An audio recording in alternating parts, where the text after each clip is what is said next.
Ouça agora na RCI, programa Entre Livros. Entrevistas com autores, organizadores e especialistas em livros, com foco no conteúdo da obra. Apresentação, Rosimeire Salles. Olá, você que nos acompanha. Hoje com uma satisfação imensa que a gente recebe aqui João Ricardo Schneider. Ele é graduado em Engenharia Civil, com MBA em Gestão da Aprendizagem. Ele também é empresário, professor. Ele é pesquisador da Conscienciologia desde 2002, professor e agora autor de Conscienciologia. A obra que nós vamos estar discutindo hoje, debatendo aqui com o autor, é um verdadeiro tratado. É um calhamaço, vocês já viram ali, mas só para vocês terem uma ideia de como é, ele tem simplesmente 865 páginas, 865 páginas, vejam bem. É um tratado sobre a história do parapsiquismo, das sociedades tribais até a Conscienciologia. Então ele faz um levantamento histórico, de todas as linhas de atuação, de todas as culturas e apresenta para a gente com uma pesquisa de quantas referências bibliográficas aqui? São mais de 1.100 livros. Mais de 1.100. E mais de 200 consultas pela internet. Então dá mais de 1.300 referências. Então você já tem uma noção da obra que a gente vai tratar, Então, assim, hoje é uma honra, porque a gente tem aqui um verdadeiro tratado, João Ricardo, seja muito, muito bem-vindo. Obrigado, Rose. Obrigado. Boa tarde para você, boa tarde para todos os ouvintes.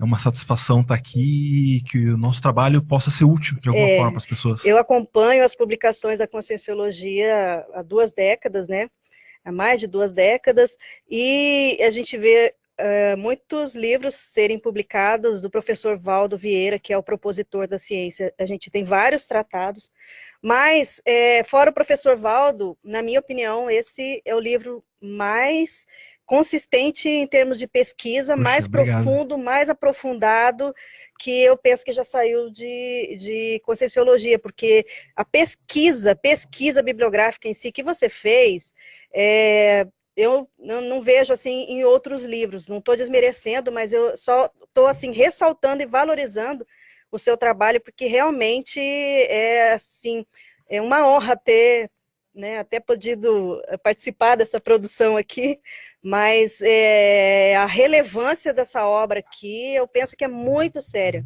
Por quê? Porque a gente vê, agora vou dividir com você e a gente vai batendo papo aqui, A gente vê que na história da humanidade, o parapsiquismo, ele sempre teve permeado, ele faz parte da nossa fisiologia, Então, assim, na manifestação de cada um, a pessoa, ora ela sente um arrepio, ora sente, uma sensação de ter alguém junto, ou seja, alguma, sai do corpo, não sabe se é sonho, alguma noção, alguma experiência de parapsiquismo todos nós temos, porque ela faz parte da nossa vida, Agora, tudo que a gente vê de produção bibliográfica sobre parapsiquismo são segmentadas para algumas áreas, não sei se eu estiver errada, você me corrija, ou elas são permeadas por alguma dogmática, alguma crença, algum contexto religioso, Então, assim, esse trabalho que você fez de fazer um apanhado geral em tudo que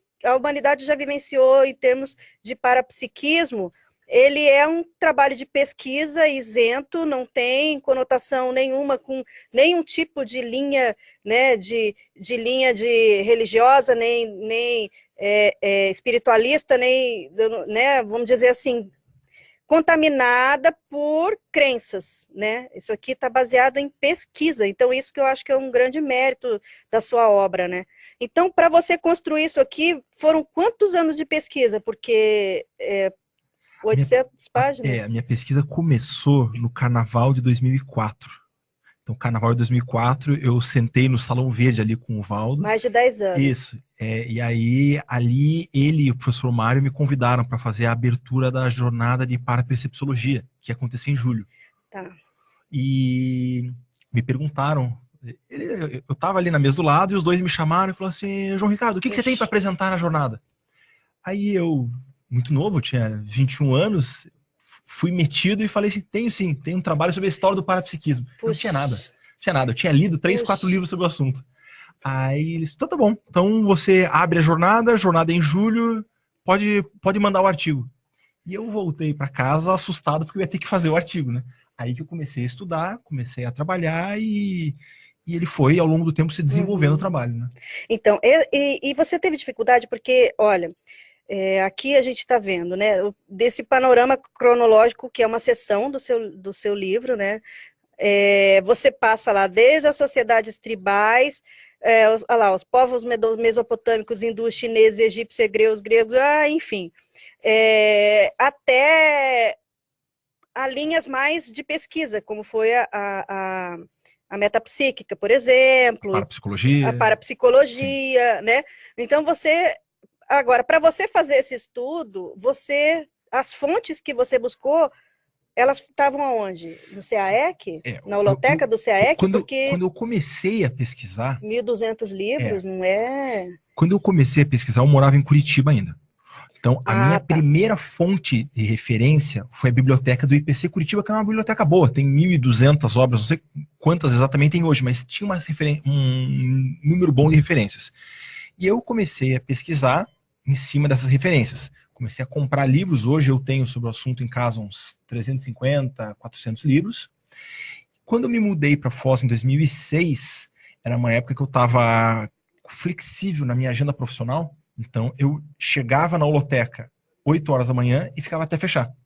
Eu fiz isso, acho que uns 7 meses. E nesses 7 meses eu li cerca de uns 350 livros, principalmente da Parapercepcioteca. Então eu li um por um deles, eu fui lendo um por um e transportando tudo que eu li, eu fazia o fichamento do livro e transportava isso para uma planilha minha. E depois que eu fiz isso, eu já tinha um banco de dados grande de informação, depois desses 7 meses de pesquisa. Aí eu fui, com o tempo, organizando aquilo, todo o material que eu tinha coletado, dando uma linearidade para ele, porque se você pegar, por exemplo, aquela enciclopédia de fenômenos psíquicos do Nando Fodor, que é um dos livros que o professor Valdo mais usou para escrever Projeciologia, ela é uma enciclopédia com bastante informação. Tem uma outra enciclopédia que é do Spencer, também é muito boa. Tem um grupo de parapsicólogos americanos que escreveu na década de 90 uma enciclopédia de 2 tomos de fenômenos psíquicos, que também tem muita informação. Eu acho que esses 3 livros são os que mais têm informação, mas eles não são escritos de maneira linear, de maneira cronológica, ele não tem uma narrativa. Eles são livros, são enciclopédias, são entradas, são verbetes. Então, eu tive que pegar isso, coletar de mais diferentes fontes possíveis e colocar isso de uma maneira linear para conseguir contar uma história, que a ideia era essa. Eu levei 14 anos estudando, lendo muito. E o meu objetivo era que as pessoas pudessem absorver esse conteúdo sem precisar de 14 anos de leitura. Puxa. Então, a ideia foi essa. A gente começou a organizar o material. Você vê que cada capítulo, quando eu dou uma informação mais específica, eu cito a referência, mostro em que livro ela está, para que seja um manual para o pesquisador. Se o pesquisador quiser ir atrás de informação a partir disso aqui, a ideia é que seja o mais útil, o mais maceteado possível para ele achar a informação. Gente, a gente vai... tá ok. A gente ia chamar um intervalo, vamos voltar aqui então um pouquinho. O que eu achei muito bacana no seu livro foi justamente essa separação que você fez da história por grupos. Eu não sei se a gente chama isso de etnias, ou se a gente chama... por povos, né? Que você até colocou aqui povos mesopotâmicos.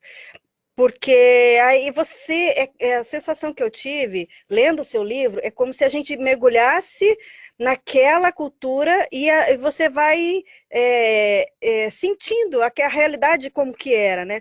Então, assim, muito bacana, eu achei você ter colocado os termos naquela língua, naquele idioma, né? As referências daquela época, isso eu acho que enriqueceu demais. E essa sensação que a gente tem, assim, a gente não quer parar de ler, eu não quero, sabe? Porque assim, até porque você, ouvinte, né? A gente não sabe, assim, pela Conscienciologia, a gente tem um dos princípios é justamente da multisserialidade, a gente vive várias vidas, né? E nesse contexto de várias vidas, até que ponto a gente já viveu naquela época? Então você vai estudar sobre os chineses. É muito provável que a gente já tenha sido chinês, do tamanho do país, né, desde quando ele existe, né, na história da humanidade, é muito a probabilidade de a gente ter sido chinês. Então, quando você vê, você vai voltando, é como se a gente tivesse a oportunidade de acessar aquilo que foi, né, naquela época, mas que a gente pode transpor para a nossa realidade de hoje, né? E isso é uma coisa que eu achei muito bacana, assim, né? Você conseguiu... A ideia era bem essa mesmo. É isso. A ideia era, assim, porque quando eu comecei a escrever, eu consultei os livros disponíveis sobre história do parapsiquismo. Tem alguns, mas eles são livros, eles não são densos do jeito que eu gostaria que o meu fosse. Eles não têm informação concentrada, tem até alguns em português, mas eles citam só referências do espiritismo. Então você pega assim, são livros que não atendiam. Eu criei aquilo que o professor Valdo chama de fórmula formal, eu criei um boneco, assim, um modelo. Eu falei, todo capítulo tem que ter contexto histórico, tem que ter assim, o ambiente intelectual que propiciou que o parapsiquismo fosse interpretado daquela maneira. Aí tinha que ter os principais termos que eles utilizavam, tinha que ter os principais sensitivos daquele grupo. Então, eu criei uma sequência que eu falei assim, todo capítulo tem que ter isso. Se o capítulo não tiver isso, ainda não está completo. Aí eu fui atrás para levantar as informações para conseguir deixar da maneira que eu queria. Então, o trabalho foi nessa linha. A gente criou um modelo, falou, todo capítulo tem que ter isso. Inclusive, o curioso assim, é que eu reescrevi o livro 3 vezes. A primeira vez que eu escrevi ele ficou pronto em 2009. E eu olhei ele em 2009 e falei, não é isso que eu quero. Eu preciso aprofundar mais. Aí eu reescrevi uma segunda versão, fiz uma segunda redação, que eu terminei ela em 2011, 2012. Terminei ela. Aí eu também falei assim, ainda não é isso, ainda preciso aprofundar mais. Aí eu fui atrás de mais referência, mais autores, mais livros, para conseguir fazer o que eu queria. Então, deu bastante trabalho para chegar nessa fórmula. Eu espero que, do jeito que está, seja útil para as pessoas. Agora, tem algumas coisas assim, você colocou em termos de cultura, mas você também colocou algumas linhas, né? Uhum. Então, lá, o mesmerismo, o espiritualismo, a metapsíquica, espiritismo, teosofia, quer dizer, você também entrou nessa... Qual foi o critério que você colocou, assim, para você fazer esse ordenamento? Cronológico? Primeiro, a sequência dos capítulos ela é cronológica. O capítulo dos povos mesopotâmicos, hindus, chineses e egípcios, é difícil você saber qual dos 4 veio primeiro, que são as grandes civilizações da antiguidade. Então eu coloquei até por um critério, assim, da antiguidade que a escrita foi desenvolvida. Eu usei alguns critérios para colocar nessa ordem. Mas a questão é a seguinte, por exemplo, os povos mesopotâmicos eles têm um comportamento com relação ao parapsiquismo bem específico. É diferente do egípcio, é diferente do chinês, é diferente do hindu. São as 4 linhas, vamos dizer assim, básicas da história humana que fizeram com que o parapsiquismo fosse desenvolvido, das 4 grandes civilizações. Depois disso, aí você pega lá, os hebreus, eles têm uma linha bem característica específica, que tem características egípcias, mas também tem mesopotâmicas, é uma mistura dos dois, mas com uma característica própria deles, que é o monoteísmo, que mudou a maneira deles de usar o parapsiquismo. Então, a minha ideia de separar dessa maneira foi pegar todos os modos de utilização do parapsiquismo que fossem diferentes. Você pega, por exemplo, aí a gente está falando aqui daí do catolicismo. O catolicismo, ele já não é adstrito a uma região, já não é adstrito a uma etnia. Falei, como é que eu vou fazer então agora? Porque até então eram etnias. Não, o pitagorismo também não. O pitagorismo é uma escola de pensamento. Então, até um certo momento, eu separei por etnias, por povos, mas chega uma hora que não, que dentro do mesmo povo você pode ter grupos pensando diferente. Perfeito. Então, aí, o primeiro exemplo disso é que quando a gente trata um capítulo sobre os povos gregos e outro sobre o pitagorismo. Tanto os gregos quanto o pitagorismo viviam na mesma região geográfica, mas a cultura popular grega e os filósofos gregos tinham um comportamento com relação ao parapsiquismo diferente. Então, podemos falar sobre isso depois do intervalo? Vamos sim. Pessoal, a gente volta daqui a pouquinho. Programa Entre Livros. Apresentação Rosimeire Salles. More bem no melhor apartamento 3 quartos de Foz do Iguaçu. Conheça o Iguaçu Premium Residence. A 5 minutos do centro da cidade, próximo ao início da Avenida Felipe Vancher. Com área privativa de 74 metros quadrados. Com sacada, churrasqueira, elevador, playground, espaço para academia, salão de festa e estacionamento. Tudo isso com taxa de condomínio super acessível. Apartamentos prontos, financiados pela Caixa. Visite o apartamento decorado na Rua Carijós, número 90, Jardim Tarobá. Agende sua visita pelo telefone 3523-3000 ou consulte o seu corretor. Iguaçu Premium Residence. Realização Ótima Empreendimentos. Você sabia que a Rede Azteca é certificada pelo Programa de Qualidade da Petrobras, de olho no combustível? E quer mais um bom motivo para abastecer nos postos Azteca? É o Programa Petrobras Premia. Programa de fidelidade onde você acumula pontos toda vez que abastece e consome nas suas lojas. Postos Azteca, revendedor autorizado Petrobras há mais de 40 anos, atendendo você em 6 endereços em Foz do Iguaçu. Abasteça com garantia de qualidade e atendimento diferenciado. Escolha pelo mais seguro. Postos Azteca, revendedor Petrobras por excelência na Terra das Cataratas. De segunda a sábado, durante a programação da RCI, o Dr. Eduardo Martins apresenta o boletim Minuto Saúde. Dicas de saúde para ajudar você a mudar seus hábitos para melhor e para sempre. Todos os dias, às 9, às 14h20 e às 18h20. Oferecimento Insecor, Instituto de Cardiologia Comportamental, Avenida Pedro Basso, 472, sala 407, edifício Cisa Tower. Atenção, o Subway apresenta um novo sabor do Baratíssimo. Experimente o delicioso Baratíssimo de frango empanado por apenas R$7. Mas esse preço vale só até amanhã, e depois de amanhã, e depois também. Na verdade, o Baratíssimo de frango empanado você pode comer todos os dias da semana por só R$7. Corra e experimente essa irresistível novidade no Subway. Válido até 4/9/2018 em restaurantes participantes de Distrito Federal, Paraná e Santa Catarina. Preços variam por região. Consulte subway.com.br para restrições. Voltamos a apresentar Programa Entre Livros. Apresentação Rosimeire Salles. De volta com a história do parapsiquismo. João Ricardo, você estava falando para a gente de como você dividiu os capítulos, né? Então a gente estava até conversando aqui que num primeiro momento você entrou com a questão das etnias, mas depois, dentro de cada grupo, como que era a história? Você viu que grupos diferentes dentro daquela cultura tinham práticas parapsíquicas, interpretações dos fenômenos diferentes, e não ficaria claro dentro do mesmo capítulo. Eu acabei preferindo separar. Separou, e aí, com o tempo, como houve alguns movimentos que permearam, inclusive, várias etnias ou várias culturas, você acabou tratando daquele tema no geral, né? E eu vi aqui, você separou o cristianismo do catolicismo. Isso não é muito claro para muita gente. Você pode falar sobre isso? Eu tive algumas conversas longas com o Marcelo da Luz sobre o assunto. E para uma pessoa de formação católica, ele não consegue separar uma coisa da outra.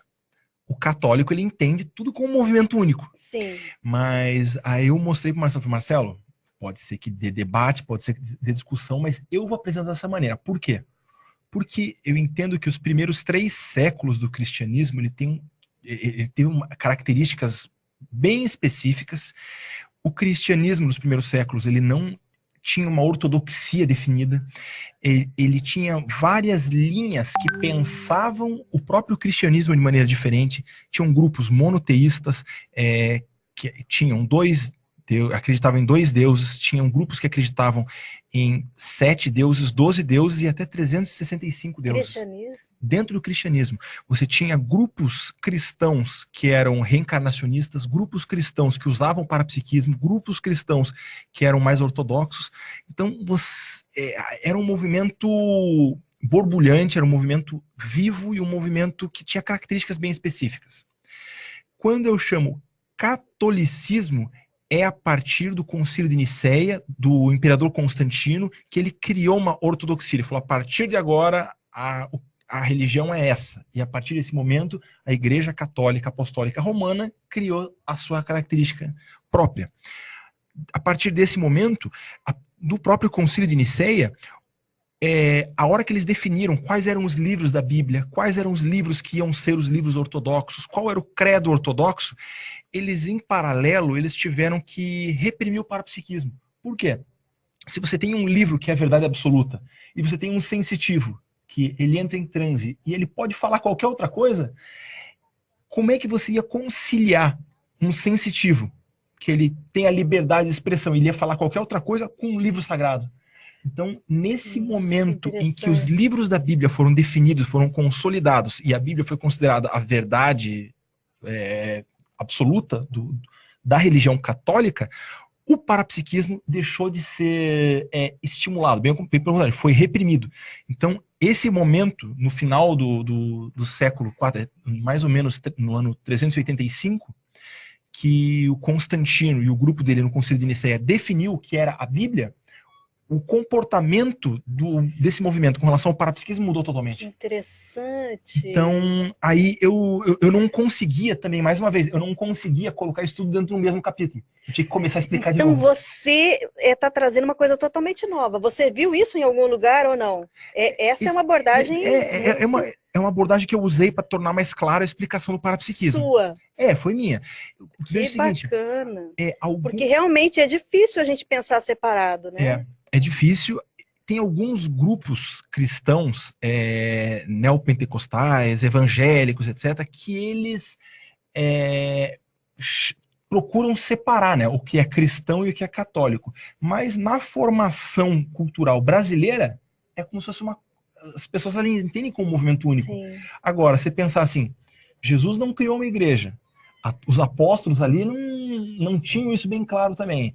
Isso, o início da consolidação do que virou a Igreja Católica veio com Paulo de Tarso, que Paulo nem foi um apóstolo direto, ele é alguém que nem chegou a conhecer fisicamente Jesus. Então, eu entendo como o catolicismo uma variante de um movimento maior que eu chamo de cristianismo. Então, é por isso que eu separei ele em 2. E essa parte toda já das novas abordagens cristãs, né, a partir lá foi o Lutero, né? Isso, lá da Reforma. Tá tudo aqui ou eles não trabalham com parapsiquismo? Esse cristianismo que você está colocando, ele é dessa época? Sim. Dentro dessa época, os reformistas, eu falo um pouco dos reformistas no capítulo sobre o catolicismo, um pouco no capítulo sobre o catarismo, os cátaros, que os cátaros eles foram precursores da reforma, e no capítulo do hermetismo e da bruxaria também. Então, ele vai e volta em alguns momentos para falar dessa turma. Ah, tá, entendi. Poxa, muito bacana. Agora, quando você começa, o Swedenborgismo, por exemplo, você já começa tem uma linha também que são das pessoas, né? Swedenborg, aí tem lá o Mesmer e tal, que tem a ver com aquela personalidade e o que ela representou naquela época, isso. Né? Isso. E o movimento decorrente do pensamento dessa personalidade. Então, no caso do Swedenborg, foi uma personalidade que era ilustre, intelectual da época, que tinha parapsiquismo, né? Ou tinha uma... Ele tinha um grande potencial parapsíquico. Mas ele, a partir de uma experiência, ele volta-se para o catolicismo, para o cristianismo. Ele criou uma religião... Ele criou uma religião, por isso que é o Swedenborgismo. Hoje, essa religião é chamada de Nova Igreja. É uma religião baseada nas ideias de Swedenborg. Então, existe essa religião até hoje. Poxa. E Swedenborg, ele é uma pessoa muito, assim, paradoxal, vamos dizer assim. Ele foi altamente avançado para a época. Ele ele mudou por completo a maneira de encarar os fenômenos. Por exemplo, até a época dele, qualquer consciência, qualquer inteligência que se manifestasse, que não estivesse viva, ela era classificada como ou anjo ou demônio. Na mentalidade medieval. Swedenborg falou assim, não, ela não precisa nem ser anjo nem demônio, ela pode ser um espírito. Que é o quê? É eu ou qualquer outra pessoa quando morre e está numa dimensão que não é essa, uma dimensão mais sutil.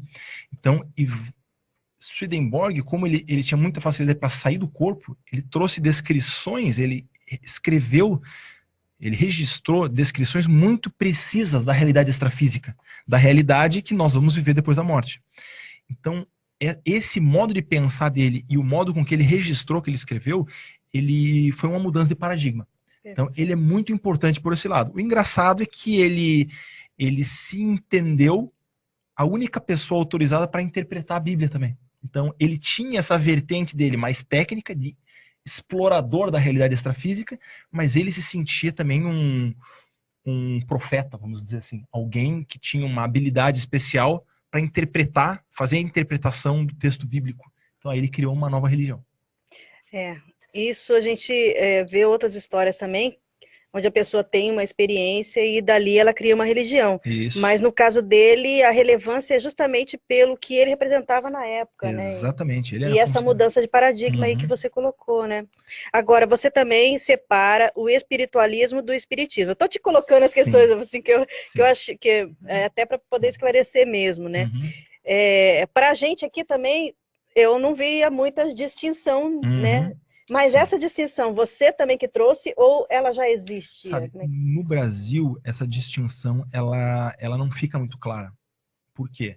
Porque o movimento espírita no Brasil, o espiritismo no Brasil, é quem, vamos dizer assim, detém o monopólio da transmissão desse conhecimento para o povo. Então, o espiritismo pegou todo o material produzido na Europa, traduziu para o português, mas quando traduziu tudo pelo termo espiritismo, que era a escola deles. É só uma questão de tradução. Na Europa, há uma distinção clara. Quando se fala-se espiritismo, você está falando do movimento de Allan Kardec. Espiritualismo é o mais amplo. Qual é a diferença, se for pensar assim? O espiritualismo não necessariamente é reencarnacionista. Kardec mas o espiritualismo como um todo não necessariamente. Perfeito. Então, há uma distinção, uma diferença clara quando você vai estudar na literatura em inglês, em francês, até em espanhol, essa distinção é clara. Os espiritualistas e os espíritas. Espíritas são os seguidores de Kardec. Mas no Brasil, as pessoas não entendem, Eu acho que isso está começando agora, sabe por quê? Porque eu estava vendo, tem uma abordagem, eu não sei se, acho que é da psicologia, que traz que a pessoa que é voltada mais para a espiritualidade, ela tem sensações mais de bem-estar, ela se sente melhor com ela mesma e tudo mais. Então, existe, até nas empresas, já está sendo um estudo disso, né? Da pessoa que tem alguma relação com a espiritualidade. Aí é tratado como espiritualidade, mas isso é muito recente. É recente. Naquele livro, não estou lembrando o nome do autor daquele livro A Morte da Fé, ele tem uma abordagem que ele fala exatamente isso. Ele fala assim, ao longo dos séculos, na Idade Média para cá, houve uma separação, principalmente quando surgiu a ciência. Uma separação seguinte: as religiões estudam o espírito e o mundo físico, quem estuda é a ciência. É a ciência. E a demanda que está surgindo atualmente é o seguinte: esse mesmo espírito que se entregou para a religião estudar, ele pode ser estudado de uma maneira científica. Você pode fazer uma análise científica disso. E você cria isso que ele define, uma espiritualidade não religiosa. Perfeito. Então é isso que ele defende, acho que é mais ou menos dentro dessa linha que tem que caminhar. Excelente, gente. Tá muito gostoso, mas a gente vai ter que dar um intervalinho para os nossos amigos patrocinadores. Programa Entre Livros. Apresentação Rosimeire Salles. Atenção, o Subway apresenta um novo sabor do Baratíssimo. Experimente o delicioso Baratíssimo de frango empanado por apenas R$7. Mas esse preço vale só até amanhã. E depois de amanhã, e depois também. Na verdade, o Baratíssimo de frango empanado você pode comer todos os dias da semana por só R$7. Corra e experimente essa irresistível novidade no Subway. Válido até 4/9/2018 em restaurantes participantes de Distrito Federal, Paraná e Santa Catarina. Preços variam por região. Consulte subway.com.br para restrições. Programa Elas por Elas. Toda segunda-feira, à 13h, Michele Ribeiro e Sandra Tornieri abrem um espaço para o debate sobre o empoderamento da mulher na sociedade e no mundo dos negócios. Ouça ao vivo no rádio e assista a live no Facebook Rádio RCI Iguaçu. Programa Elas por Elas. Segunda, da 1 às 2, na RCI, Rede Comunicadora Iguaçu. Oferecimento De Paula, Contadores Associados e Atlética, Academia para Mulheres. Não compre impressoras. Nunca foi tão fácil imprimir em casa. Conheça planos especiais para pessoa física da Compo Clinic. Fornecemos as melhores impressoras e multifuncionais do mercado para você fazer as suas impressões, digitalizações e cópias na comodidade do seu lar. Nós cuidamos de tudo: instalação, configuração, manutenção e reposição de cartuchos. Não perca mais tempo. Economize e agende ainda hoje uma visita. Compo Clinic. A boa impressão é a que fica. 3028-0009. A JA Celulares oferece os melhores serviços em assistência técnica para o seu celular, com profissionais altamente qualificados para atender todos os problemas das mais diversas marcas, com as melhores soluções para o seu aparelho e também vendas de todos os tipos de acessórios para o seu celular. Pensou em assistência? Pensou JA Celular. Rua Quintino Bocaiúva 742, bem em frente ao Banco Itaú. Fone 3527-4525 ou 98423-1542. Voltamos a apresentar Programa Entre Livros. Apresentação Rosimeire Salles. João Ricardo falando para a gente sobre a história do parapsiquismo. João Ricardo, você estava falando aqui. Então, depois, espiritismo, né? Tem essa separação da ciência e da religião, não é isso? Uhum. Então, assim, houve um momento da história onde, olha, espiritualismo, você vai ser tratado pela religião, né? Não, quer estudar o átomo, quer estudar, né, qualquer outra coisa, pesquisar objetos ou ciência, né? Mais ou menos seria por aí, né? Isso aí, mas eu não saberia dizer, assim, garantir com certeza, mas a impressão que eu tenho é que veio lá da época do Descartes. Descartes, ele fala da res extensa e da res cogita, acho que é é como se fosse o mundo físico e o mundo mental, o mundo espiritual. Ah, perfeito. E aí a ciência se debruça sobre a res extensa, que é o mundo físico. Okay. E o cientista é um ser humano como outro qualquer. Ele se sente desconfortável em fazer muita pergunta que ele não sabe a resposta. Então, eles começaram a se dedicar mais ao estudo do mundo físico, porque o método deles dá resposta rápida sobre o mundo físico. Sobre o mundo, vamos dizer assim, mental, o mundo espiritual, essa resposta ela não é tão óbvia, tão rápida, tão imediata. E o poder da igreja também sobre as sociedades era muito grande. Também. Então, mesmo que tivesse... Então, né, criou-se poderia haver uma repressão. Criou-se uma espécie de separação entre aquilo que seria estudado pela ciência e pela religião. E quando entra a metapsíquica, é nesse momento? A metapsíquica, ela entra para querer dar uma resposta para isso. Veja só, século XIX, você pega lá nos Estados Unidos e na Europa, teve um aumento expressivo de sensitivos, de sessões parapsíquicas, de fenômenos, aquilo começou a ganhar uma força enorme, os jornais começaram a veicular aquilo, a população ficou curiosa, e a população começou a cobrar dos cientistas que eles dessem uma resposta. Começaram a pressionar os principais cientistas da época. Falou assim, você não vai falar nada? Você não vai dar a tua opinião? Qual é a tua opinião? E aí, nesse momento, alguns dos grandes cientistas começaram a estudar o assunto.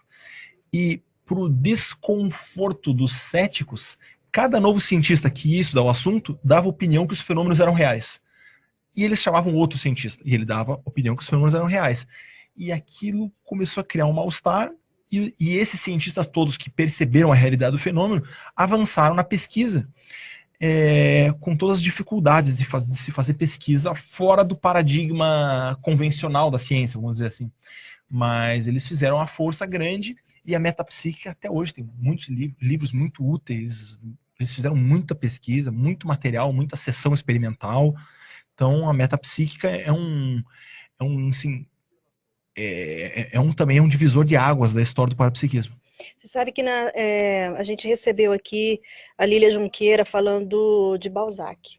E Balzac viveu no século XIX, não é isso? Ela coloca no livro dela metafísica, e eu fiquei em dúvida, vamos ver se você me ajuda. A metafísica é a mesma metapsíquica? Não, metafísica é uma linha da filosofia. Metafísica. É filosófica. Filosófica. Okay. Metapsíquica... Tem a ver com parapsiquismo mesmo. Aí é o fenômeno... O termo metapsíquica foi criado pelo Charles Richer, acho que, se não me engano, em 1905. E ele publicou o Tratado de Metapsíquica e ele sistematizou uma linha de ciência. Antes disso, metafísica era uma vertente da filosofia. E aí, no caso, na metapsíquica, a teosofia ela surge em que momento? Porque ela não está embutida no cristianismo? A teosofia é final do século XIX e ela surge de uma sensitiva russa, que é a Helena Blavatsky. E a Helena Blavatsky, ela, desde nova, ela é sensitiva, ela é ectoplasta, ela faz fenômeno, ela produz fenômenos físicos ao redor dela, e ela começa a estudar o espiritualismo. Ela começa a participar de sessões de efeito físico, e nesse sentido ela usa um pouco a onda do espiritualismo para se estabelecer. Mas o que ela faz? Ela começa a estudar as religiões e as crenças e as culturas antigas. Então ela começa a estudar o Egito Antigo, aí ela quer criar uma sociedade de estudo egípcio. Depois ela conhece outros pesquisadores, como o Coronel Olcott, e eles criam um grupo e eles começam a se associar com grupos hindus. Não, agora eu me confundi, sabe por quê? Porque eu lembrei assim, eu fiz a faculdade de Ciências Econômicas, mas numa faculdade católica. E a gente tinha aula, mas era teologia. Teologia. Aí eu falei, mas como? Isso aí era do cristianismo? Não. É teosofia, é outra coisa. Isso, teosofia. Ela é do século XIX, do final do século XIX, início do século XX. Blavatsky e a turma dela toda se mudam para a Índia e produzem bastante material lá. Tem a Blavatsky, tem a Annie Besant, o próprio Charles Leadbeater, que tem bons livros, que é A Clarividência, Os Chakras, tem alguns livros. Depois tem o Jiddu Krishnamurti, que já é um hindu, um filósofo. Então é um grupo que produziu bastante, eles têm um material bem interessante. E aí a metapsíquica da parapsicologia, ela foi mais ou menos uma sequência. Né? As duas, elas têm... Na verdade, assim, a parapsicologia, ela é uma continuação, vamos dizer, da metapsíquica. A metapsíquica, ela foi o método utilizado para fazer pesquisa até antes da Segunda Guerra Mundial. Em paralelo, então, o último pesquisador da metapsíquica, dos grandes, que era o Ernesto Bosano, ele morreu, ele dessomou em 1943. Então você veja, 43, 9 anos antes, em 1934, o nosso amigo que criou a parapsicologia, que é o Joseph Rhine, o Rhine criou nos Estados Unidos. Então havia um grupo já estudando a parapsicologia, mas a grande linha de estudo, de pesquisa parapsíquica da época era metapsíquica. O que acontece? Passou a Segunda Guerra Mundial, os Estados Unidos saiu muito fortalecido dessa guerra, a parapsicologia americana ganhou força, perfeito. E aí logo depois da guerra houve um congresso que eles juntaram todo mundo da metapsíquica e todo mundo da parapsicologia. E nesse congresso, o pessoal da parapsicologia convenceu todos os outros de que a comunicação com espíritos não deveria ser a prioridade deles, e sim a comprovação científica dos fenômenos. E aí a parapsicologia engoliu a metapsíquica e se tornou a linha mais próxima da ciência convencional até hoje que estuda o parapsiquismo. Agora, na parapsicologia, não parou de ter pesquisa ou continuou? Não, tem bastante pesquisa. Continuaram as pesquisas. Mas qual que era a lógica do Rhine? Era uma lógica diferente, veja só. Na metapsíquica, pesquisadores colocavam os sensitivos em transe, em sessões, e se comunicavam com os espíritos, ou as consciências, etc. A parapsicologia dizia o seguinte: o objetivo da parapsicologia era fundamentalmente o mesmo, era provar que a vida continuava após a morte. O objetivo da parapsicologia do Ryan, pelo menos no início, era o mesmo. Só que o que o Ryan entendia? Ele falou assim, eu quero provar que a vida após a morte existe, mas a única maneira de eu estudar a vida após a morte é através dos fenômenos parapsíquicos. Os fenômenos parapsíquicos não são reconhecidos pela ciência como uma ferramenta válida. Então, antes de fazer esse estudo... Antes dele fazer esse estudo, o Ryan entendeu o seguinte, que ele precisaria provar cientificamente que os fenômenos existem. Então, eles fizeram muita pesquisa para provar que os fenômenos existiam, com jogo de cartas, adivinhação de cartas, clarividência à distância. Então, aquelas experiências de a pessoa sair do corpo e ver o que está em cima do guarda-roupa, isso já é da parapsicologia. Parapsicologia. É isso aí. Para provar a realidade do fenômeno. Então, Excelente. Esse movimento todo é interessante a gente entender, porque, assim, a melhor maneira da gente entender o presente e imaginar como vai ser o futuro é olhando toda a história, olhando o movimento que fez a gente chegar até onde a gente está hoje, a gente entende todas as forças, as tendências que nos trouxeram até aqui. Então a gente consegue vislumbrar o futuro também. Excelente! Então, gente, depois do intervalo a gente continua aqui esse bate-papo com o João Ricardo.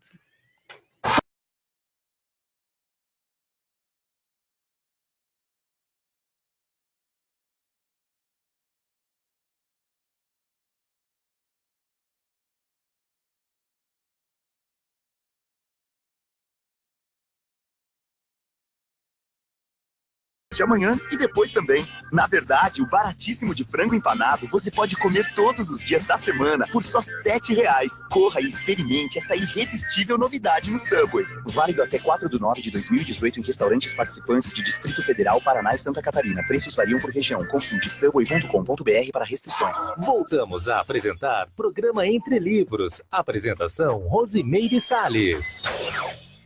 A gente estava vendo, então, que, na verdade, a humanidade, ela evoluiu como um todo, né? Porque a gente vê lá, desde as sociedades tribais, questões de parapsiquismo bem primitivas mesmo, né? Depois a gente foi caminhando aí até a metapsíquica, que foi um marco, eu penso, né? Foi. Né? E depois a gente entrou lá na parapsicologia e chegou à conscienciologia. Então, a conscienciologia, ela nasce no momento da humanidade, né, onde já se foi experimentado diversas linhas, né, de atuação e tudo mais, diversas abordagens e vivências do parapsiquismo, né, e você fecha o livro com a conscienciologia, que é a mais nova aí, ciência que está abordando o parapsiquismo de maneira científica, né? E não é porque nós somos pesquisadores da conscienciologia que eu fechei o livro. Assim, seria natural que a gente fechasse o livro com a conscienciologia, mas é coerente ela ter um capítulo específico, porque o modo de abordar e de lidar com o parapsiquismo que se tem hoje aqui, ele é inédito. Ele é inédito, ele é diferente. O fenômeno que a gente estuda é o mesmo que se estudava nas sociedades tribais, mas a maneira com que é feito aqui, a desdramatização, a transparência, a naturalidade, a desmistificação, elas são diferentes. Você pega, por exemplo, mas alguém pode dizer, mas a metapsíquica queria fazer ciência. Sim, mas a metapsíquica fazia separando o pesquisador de um lado e o sensitivo do outro. A gente entende que não faz sentido separar uma coisa da outra. O pesquisador, ele é sensitivo, o sensitivo é pesquisador. O pesquisador, ele pesquisa ele próprio e daí ele tira informações, subsídios, experiências. Então, essa separação que a metapsíquica fez, a gente entende como contraprodutiva. A parapsicologia, por exemplo, que ela faz uma força grande para ser reconhecida pela ciência convencional. A gente não faz força para ter esse mesmo reconhecimento. Não que a gente não entenda a importância de várias ferramentas da ciência convencional, mas a gente não vai empobrecer e reduzir o nosso conhecimento para tentar que ele seja aceito pela ciência convencional. Você pega, por exemplo, o espiritismo, tem aspectos que são avançados, mas, por outro lado, o espiritismo trabalha com o pessoal diz, mas o espiritismo ele tem alguns aspectos que é superior às outras religiões. É possível reconhecer isso, a gente pode analisar aqui e reconhecer que alguns aspectos são avançados, mas o espiritismo ele ainda trabalha com o elemento da crença. O elemento da crença, ele tem um teto baixo, ele não permite que a pessoa extrapole aquilo. Existe um método no espiritismo que para você obtenha conhecimento, você depende de um médium em transe mediunizando. E, por mais que ele traga uma visão muito racional da realidade, você ainda precisa acreditar nele. Não, e você também é valorizado o parapsiquismo, então aquela pessoa que tem muito parapsiquismo, ela se sobressai naquele grupo. Então você vai num centro espírita, a pessoa que tem mais parapsiquismo ali no centro, poxa, mas aquela pessoa ali, a pessoa não pensa assim, eu também posso ter um parapsiquismo igual a ele. Isso, né? Então, é externo o foco, né? Exatamente, é uma abordagem diferente. E eu acho que uma das grandes genialidades do professor Valdo, quando ele criou o que chama de conscienciologia, é o que a gente chama de princípio da descrença.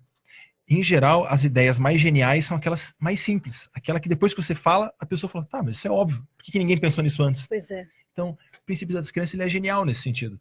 Porque é uma maneira de você conseguir ter uma abordagem técnica sobre o parapsiquismo, você não depender de crença, você não necessariamente precisar criar uma religião, você dá liberdade para a pessoa, você dá autonomia para ela. Então, e é um princípio altamente, vamos dizer assim, simples, mas muito complexo, né?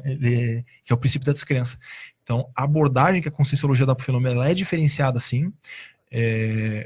Todos os estudos do professor Valdo e a sucessão que os novos pesquisadores têm feito, eles vão permitir um upgrade, patamar, levar o conhecimento parapsíquico a um novo patamar, justamente por conta desse método de pesquisa que a gente chama de autopesquisa, que o sensitivo, ele ao mesmo tempo é o pesquisador, ao mesmo tempo é o escritor, ao mesmo tempo é o professor, é o erudito, e isso está tudo dentro de uma mesma consciência. Porque, a rigor, a única consciência que eu consigo acessar diretamente é a minha, não a dos outros. Então... Sem deixar de fazer pesquisa, né? Por exemplo, a gente tem o livro das dinâmicas parapsíquicas, né? São experimentos grupais de parapsiquismo. Então, vários anos de vários experimentos, você busca os relatos das pessoas, onde elas vivenciam experiências muito parecidas, você tem a repetição, então uma pessoa experimentou, o outro também, você está comprovando que aquele fenômeno existe, porque você tem ali experimentação de vários, né? Então tem um empirismo no caso ali, mas também, ao mesmo tempo, você tem o relato que é pessoal, que traz autopesquisa para a pessoa, ela vai tirar os aprendizados dela com aquilo, vai reperspectivar a vida dela com aquilo e tudo mais, mas, ao mesmo tempo, aquilo também é pesquisa que está, né, gabaritando grupos para poder gerarem novas publicações. Dentro de ciência, o pessoal usa um termo que a gente chama de intersubjetividade, que é o quê? Eu estudo a minha subjetividade, você estuda a tua, o Chico estuda a dele. E nós comparamos a nossa subjetividade para encontrar os elementos comuns nas três. Então, essa intersubjetividade é o que a gente faz quando a gente pega relatos pessoais e compara para entender o que tem por trás daquilo, o que tem em comum, o que tem de universal. Aquilo que é específico teu, ou específico meu, ou característica de qualquer consciência. Então é justamente isso. E é um método que a gente ainda tem bastante para discutir, para avançar, mas eu não tenho dúvida que ele é inovador no sentido de pesquisa do parapsiquismo. E também tem uma outra questão que é o universalismo dos fenômenos, né? Ou seja, tudo que cada grupo desse foi estudando separadamente, a Conscienciologia, né, através dos tratados que a gente já tem hoje, ela conseguiu reunir, né, quais são esses fenômenos, como que eles se manifestam, né, a pessoa, ela vai buscar o desenvolvimento, né. O professor Valdo, antes, além de um grande sensitivo e todas as outras qualidades que quem conheceu ele sabe, ele foi um grande estudioso, um grande devorador de livros. Então, ele foi muito inteligente de procurar em todas as principais linhas de conhecimento o que, assim, eu brinco, ele foi procurar o princípio ativo de cada uma. que é assim, o que funciona, o que vale a pena ali. E o resto, deixa de lado, o resto abre mão. Mas você pega o princípio ativo de cada uma delas. Eu conto pro pessoal que quando eu estava escrevendo o livro, eu comecei a ler vários autores que relatavam o comportamento das sociedades tribais com relação ao parapsiquismo. E eu comecei a fazer uma lista de todos os termos que eu encontrava sociedades tribais se referindo à energia imanente, à energia consciencial, a amparadores, a assediadores. Eu comecei a fazer várias listas, assim, as listagens. E chegou uma hora que eu pensei assim, falei, olha, eu já estudei muito isso aqui, eu tenho muito... A minha lista deve estar maior que a do Valdo já. Eu vou comparar com a do Projeciologia. E a hora que eu comparei com a do Projeciologia, eu vi que eu precisava comer muito feijão ainda. A do Valdo era o dobro da minha. A hora que eu olhei aquilo, eu falei, não... Então eu brinco, pessoal, quanto mais eu pesquisei e eu estudei, mais eu passei a reconhecer ele como um grande pesquisador. Porque, não, o cara era fora de série, né? Então, assim, o trabalho que ele fez foi de um nível de exaustividade para estudar tudo, que é por isso que o que ele deixou de legado intelectual é tão sólido, porque ele estudou de verdade. E aí você também traz no seu livro, né, o que eu achei também muito bacana, são vários tipos de índice. Então, se a pessoa quiser buscar pesquisar determinada cultura específica ou um fenômeno específico, como que ele esteve, onde que ele foi identificado, né? Então, assim, isso eu achei também muito bacana. Ficou muito bom isso, ficou muito bom. Não foi? Isso... De uma facilidade para consultar. Pois porque vamos supor, você está estudando aqui primeiro lá por etnias, depois a gente foi nesse crescendo, né? Cada capítulo. Mas, ao mesmo tempo, se a pessoa quiser saber, olha, eu quero saber sobre clarividência. Esse povo estudou, chegou lá no cristianismo, teve isso, Isso é muito bacana, é uma forma de pesquisa muito legal, né? E você também traz aqui a questão dos fenômenos em si, o que são os fenômenos, e a abordagem, né, aqui das principais hipóteses, as teses, não é isso? No início do livro, eu fiz assim, um capítulo introdutório, que é assim, explicando o que é o parapsiquismo, delimitando um pouco o tema. E aí depois, o que eu fiz? Eu apresentei as 3 principais hipóteses que os céticos usam para dizer que o parapsiquismo não existe. Primeiro, tem o grupo de céticos que diz que é fisicamente impossível o parapsiquismo, então que não é um argumento razoável, obviamente. Eu avalio toda essa questão. Tem o grupo que diz que o parapsiquismo é uma espécie de alucinação, um distúrbio, um erro de interpretação, uma alucinação mesmo. E existe toda uma série de estudos refutando isso também. E por último, tem o grupo de céticos que diz que quando uma pessoa diz que está tendo um fenômeno, na verdade ela está tendo algum tipo de um erro de interpretação, mas que do ponto de vista estatístico, se ela chutar qualquer coisa, dia na vida dela vai acertar. Perfeito. Que eles chamam de hipótese das coincidências, né, das coincidências fortuitas. Tem um seriado que é O Mentalista, você já viu? Uhum. Adoro aquele seriado, adoro. Mas a abordagem dele toda, apesar dele ele se identificar lá como o mentalista, é totalmente cética em relação a qualquer tipo de abordagem parapsíquica. Então, antes de entrar no panorama histórico, panorama cronológico, eu achei por bem abordar essas 3 hipóteses. Por quê? Porque são elas 3 que os materialistas usam para dizer que isso aqui tudo é bobagem. Então, depois de trabalhar dentro dessas 3 hipóteses, aí eu dei uma introdução sobre a historiografia, o estudo da história, e aí eu entrei no... Não, e outra, qualquer pessoa que questione a existência de parapsiquismo, gente, tá aqui, você não tirou isso da sua cabeça, né? Olha aqui, o tanto de informação que tem aqui, né? Então, uma série de mais de 1.300 referências. Não tem como você ter tirado isso da sua cabeça. Então, houve uma pesquisa exaustiva em relação a isso. Convido que as pessoas leiam e vamos debater o conteúdo. Porque aí, a hora que você vê que aquela experiência, ela foi vivenciada lá na África, mas simultaneamente lá na China, gente, aí você não tem como você questionar, né? E outra, se você você entra na abordagem da conscienciologia, de experimentação, você questiona e vai lá e você vivencia o fenômeno, acabou, não tem mais dúvida, né? Acho que o diferencial também da conscienciologia é a autoexperimentação, né? Isso então, o foco ser, o pesquisador ser o próprio objeto de pesquisa é você experimentar o fenômeno, você vê o que é o parapsiquismo para você, né? Participar lá de dinâmicas parapsíquicas, a pessoa, ela, num grupo, ela vê que o que ela vivenciou, outra pessoa também vivenciou. Isso vai mostrando para ela mesma que existe essa realidade. A ideia é essa, né? mesmo. E aí você, isso aqui é como se fosse assim, um acréscimo àquilo que ela vivenciou, né? Para ela ter uma bagagem cognitiva em relação a isso. E tem também todo o aspecto de você, para você conseguir ajudar o outro, a maneira mais eficiente que você tem de ajudar uma outra pessoa é entender como ela pensa. Entender como é que funciona a cabeça dela. Então você vai conversar com uma pessoa que ela é religiosa ou ela segue uma determinada linha de pensamento, é importante você entender como ela pensa.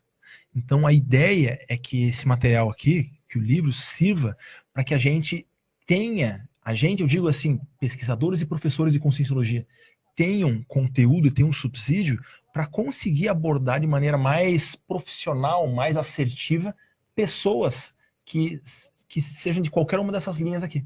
Agora, nós tivemos aqui uma oportunidade de estar abordando esse tema antes do livro ser lançado, não é isso? Isso, exatamente. O lançamento vai ser amanhã, convida aí, vamos, gente, a gente já aproveita para convidar vocês para o evento de lançamento oficial que vai estar ocorrendo, então... Isso, então, pessoal, amanhã, dia 15, nós vamos ter 2 atividades relacionadas ao lançamento do livro. Primeiro, o Círculo Mental Somático, e depois o lançamento no hotel às 7 horas. No hotel, no Mabu Interlúdio, às 7 horas. Então, quem tiver interesse, fica aqui o convite, estão convidados, seria uma honra, uma satisfação receber vocês lá.